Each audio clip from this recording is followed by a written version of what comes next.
Bonsoir Paul Terra. Bonsoir. Merci d'avoir accepté notre invitation. Vous êtes journaliste à Lyon Capitale. La campagne pour les élections législatives a débuté en début de semaine. Alors on ne connaît pas encore tous les candidats investis dans nos 14 circonscriptions, mais déjà pas mal de remous à gauche, notamment après l'accord entre les Insoumis, les Verts, les socialistes et les communistes. Une alliance qui n'est pas du goût de tout le monde chez nous. On va commencer avec la 14e circonscription. Michel Picard, la communiste, ne veut pas laisser sa place à l'insoumis Taha Bouafs. Est-ce qu'ils vont pouvoir s'entendre ? A priori, non, il y a très peu de chances qu'il y ait une entente, puisque si elle avait dû avoir lieu, elle aurait eu lieu finalement sous le haut patronage de leurs instances nationales. Or, en fait, il n'y a pas vraiment eu de débat. Les Insoumis avaient décidé d'implanter Taha Bouaf ou de le parachuter, puisqu'il avait été candidat à Grenoble en 2017 aux législatives sur cette circonscription-là. Pour les communistes, dans la mesure où c'est quand même leur dernier grand bastion dans la métropole de Lyon, c'était impensable qu'il y ait un autre candidat ou une autre candidate que Michel Picard. Donc forcément, ils ne pouvaient pas s'entendre. Ce qu'on voit, c'est assez logique finalement. Michel Picard qui dit, entre guillemets, Vénissieux, c'est chez moi, c'est chez nous, c'est aux communistes. On y va, quoi qu'il en coûte. Est-ce qu'il y a une chance encore qu'il y ait des discussions, que peut-être il y ait des tractages pour se dire les communistes ont eu 2 circonscriptions dans le Rhône. Est-ce que peut-être on peut changer finalement que les communistes gardent leur candidature à Vénissieux et que les Insoumis en prennent une autre, ou non, on reste comme ça ne bougera plus? Les accords ils vont être entérinés par les partis, donc ça voudrait dire qu'il faudrait refaire voter tous les partis pour la seule circonscription, la 14e du Rhône. Non, ça marchera pas. Et on voit bien d'ailleurs dans la proposition que les Insoumis, que l'Union populaire a faite aux communistes, finalement de leur donner la 11e, c'est-à-dire celle de Givors, qui était là aussi un ancien bastion communiste. C'était finalement trouver une porte de sortie en se disant sur un malentendu ils peuvent l'accepter. Bon, tout le monde se doutait que ce ne serait pas accepté, ça n'a pas été le cas. Après, ce qu'il faut voir aussi, c'est qu'il y aura peut-être d'autres dissidences sur cette 14e circonscription, puisque le socialiste Lotfi Ben Khalifa projette, lui, de se présenter. Là encore, quoi qu'il en coûte, face à Taha Bouaf, on voit que c'est un parachutage, comme tous les parachutages, c'est jamais bien accepté. Et si on rajoute parachutage plus union entre 4 partis, forcément on réunit tous les ingrédients pour que les choix soient discutés. Et que les prochaines semaines soient assez mouvementées sur cette 14e je pense qu'on en reparlera. Taha Bouaf, personnalité très controversée, on le sait, assez clivante. Est-ce qu'il a réellement une chance de s'imposer sur cette circonscription ? Si on regarde les résultats du premier tour de l'élection présidentielle, il a une chance puisque Jean-Luc Mélenchon est arrivé en tête avec de mémoire 40% des voix, ce qui est énorme. Il est largement devant tous les autres candidats. Il y a même des scénarios où on peut imaginer sur cette circonscription-là que la République En Marche soit pas au deuxième tour, qu'on ait un deuxième tour par exemple. Taha Bouaf est le ou la candidate du Rassemblement national qu'on ne connaît pas encore.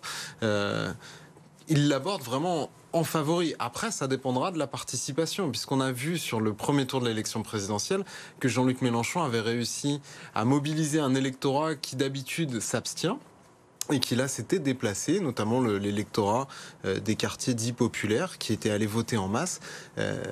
Si cet électorat ne vient pas, peut-être qu'ils peuvent tomber de haut. Mais en tout cas, s'ils arrivent à remobiliser aussi bien leur électorat, Taha Bouaf aborde ce scrutin en favori. Vous évoquez cette abstention, c'est vrai qu'elle va être essentielle également dans ces législatives, puisqu'on le rappelle, pour être au second tour, il faut obtenir un nombre de voix au moins égal à 12,5% du nombre des électeurs inscrits. S'il y a plusieurs candidatures à gauche, ça peut coûter très cher du coup.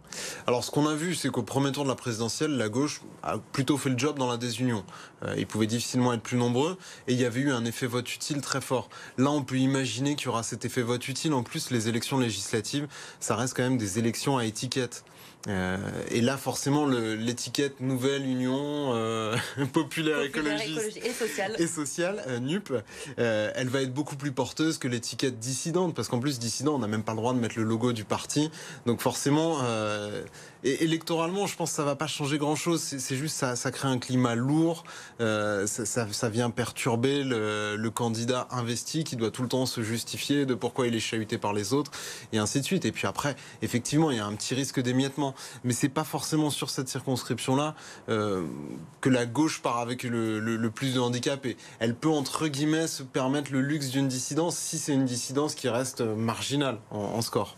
Alors, sur cette 14e circonscription, a priori, il y aura bien dissidence. Sur la 6e circonscription, il y a à peu près la même problématique avec Gabriel Amar, le gendre de Jean-Luc Mélenchon, qui est investi. Mais Villeurbanne, c'est un fief pour les socialistes depuis des années maintenant. Cristina Martineau pourrait se présenter, elle aussi, pour les socialistes. Mais là, on se dit qu'il y a peut-être une entente possible. Elle a dit qu'elle donnerait sa réponse finalement mardi prochain. Elle pourrait finalement laisser sa place pour cette candidature, selon vous, de Gabriel Amar? Disons que ce qui change à Villeurbanne, c'est déjà que la gauche a une habitude de travailler ensemble. Ce qui n'est pas totalement le cas à Vénissieux, puisque par exemple Lotfi Ben Khalifa va peut-être se présenter en dissident. C'est un opposant historique à Michel Picard. La gauche est tout le temps divisée à Vénissieux. À Villeurbanne, les Insoumis sont dans la majorité municipale socialiste. Ils avaient même fait une alliance au premier tour. Le maire de Villeurbanne, et pour cette union, lui, il s'est rangé derrière. Il dit qu'elle est douloureuse, mais qu'il faut la faire. Après, ce qui les a tous bloqués à Villeurbanne, c'est que forcément, ils s'imaginaient s'ils ne devaient en garder qu'une, ce serait celle-ci, parce que les socialistes, ils ont eu deux circonscriptions ingagnables. Les circonscriptions gagnables, elles ont plutôt été pour les négociateurs du PS. En revanche, Villeurbanne, c'était la seule pour eux qui était gagnable, c'est leur bastion. Mais très rapidement, des informations qu'on a eues à Lyon-Capitale, les Insoumis ont expliqué, que ce soit aux écologistes ou aux socialistes, qu'il n'y avait pas de débat. Ce serait le gendre de Jean-Luc Mélenchon, Gabriel Amar. Et c'est finalement le fait que ce soit un parachuté, qui plus est de la famille de Jean-Luc Mélenchon, qui pose le plus de problèmes aux socialistes. Et ça leur permet finalement d'enfoncer un coin, de dire on va rentrer par là pour dénoncer cette candidature. En revanche, effectivement, le fait qu'elle aille au bout est assez incertain. À qui finalement pourraient profiter, selon vous, ces dissidences à gauche à la fin? Pour moi, elles ne mettront pas en danger les candidats officiellement investis. En revanche, ça peut finalement renforcer La République En Marche, qui est quand même le favori numéro 1 de cette élection, puisque ça montre que l'union n'est pas acceptée par tout le monde. Là, cette semaine, on a quand même beaucoup entendu la musique des socialistes, des anciens socialistes, ou de ceux qui vont en partir, disant cet accord est révoltant, c'est pas nos valeurs. Tout ça, ça renforce quand même Emmanuel Macron et La République En Marche. Enfin, Renaissance maintenant. Renaissance, effectivement. On va le rappeler, la gauche n'a remporté aucune circonscription dans le Rhône en 2017. Lesquelles pourraient basculer cette année? Alors, si on regarde là encore les résultats du premier tour de l'élection présidentielle, il y en a 6 où Jean-Luc Mélenchon est arrivé en tête. Ça, ce serait si tout se passe bien. Ce qu'on peut imaginer, c'est que ça va plutôt jouer entre 2 et 5 circonscriptions, que la gauche unie pourrait arriver à l'emporter. Mais pour ça, il faut qu'elle arrive à remobiliser ses électeurs, sachant que Jean-Luc Mélenchon s'annonce Premier ministre, mais on voit bien que ça va quand même être très compliqué d'avoir 289 députés. Au maximum, on est plutôt sur 190, fourchette haute. Dernière question, on va passer à droite. Cette fois, les chances des Républicains, après le fiasco de la présidentielle, Alexandre Vincendé notamment sur la 7e circonscription, Bastien Join sur la 5e, ils ont des chances, les Républicains? Alors déjà, c'est intéressant de noter que vous placez Alexandre Vincendé chez les Républicains, parce qu'on ne sait pas où il se place lui-même, puisqu'il est, pour l'instant, il est investi par les Républicains. Il a dit qu'il serait le candidat de la droite. Qui serait le candidat de la droite, mais pas forcément de la droite LR. Ça peut être la droite Horizon, ça peut être la droite Sarkozy qui va rejoindre finalement Renaissance, ou plutôt ensemble. Enfin bref, on s'y perd en ce moment dans les noms. Ils en ont 2 actuellement, les 2 dites rurales du Rhône, qui ne sont pas dans la métropole. Déjà, il va falloir les garder. Pour eux, ce serait bien.